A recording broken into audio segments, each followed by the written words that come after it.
There's no question that Governor-elect Sherrill is taking office amid many, many fiscal challenges. With the impact of HR1 hitting the state at the same time that costs are on the rise, there's continuing economic uncertainty. There's concerns about a multi-year structural deficit in New Jersey's budget.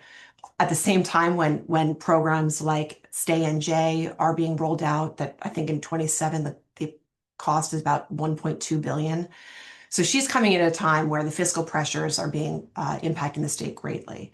And, while the IDD community is not the intended target of HR1, which leaves about a $3.3 billion annual cut to hospitals and public health and a $360 million annual cut to the state budget, anytime Medicaid dollars are cut, the threat to the IDD community is real. And so, we are certainly concerned about that, which is why we are in FY27 hoping for a 3% COLA increase and obviously stressing that there can be no cuts to IDD services.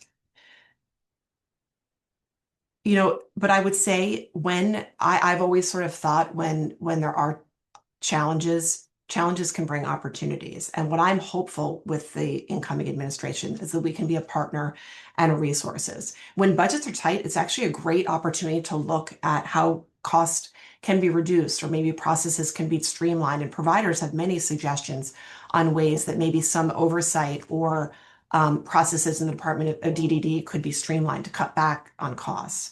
There's also many emerging technologies that can provide greater independence to individuals and reduce costs that I think we should lean into more. Of course, the world of AI is happening so quickly. How can we maybe capture that in this industry? And that's actually something we're going to be looking into a lot in 2026, providing information and resources to our members that are experts in this area. But we'd love to work with the Sherrill administration on that. Also, housing. I think we really need to look at more innovative housing models. The truth is, those that are entering the system now have really incredible challenges.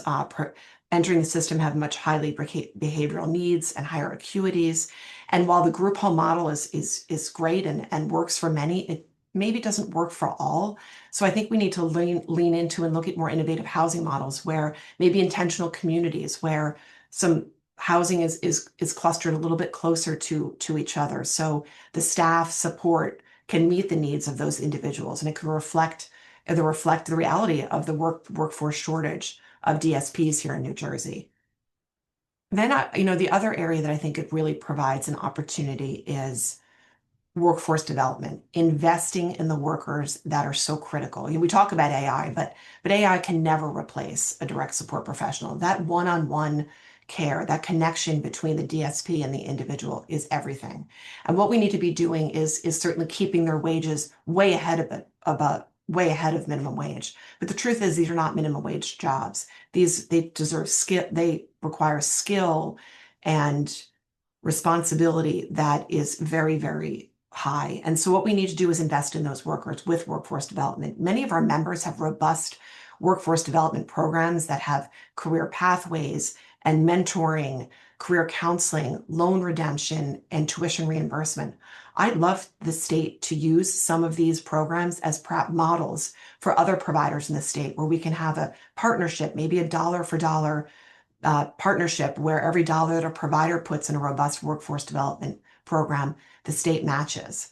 Investing in these workers is the way that we can ensure that they stay, which is, of course, the special sauce for quality and connection with those that they serve. And I just want to say on a personal note with the incoming administration, I think it's really important that we have a woman finally back leading the highest office in New Jersey. I'm going to date myself a little bit, but when I graduated from college, actually Christy Todd Whitman was in office. And as a new government affairs person on West State Street, it was really inspiring and empowering having a woman in the highest office in the State House. And I think representation matters. So I'm excited to see that. Right in the middle of the State House, between the Senate and the Assembly, and actually the governor's office, sits the statue that was a gift by Beam Porcelain that was manufactured in Trenton.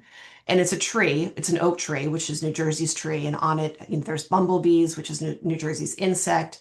There's the violet, which is New Jersey's flower. And on one of the leaves is a ladybug, and that ladybug represented our one and only female governor, Christy Todd Whitman, up until now. And I'm really excited that we're gonna have another ladybug here in Trenton.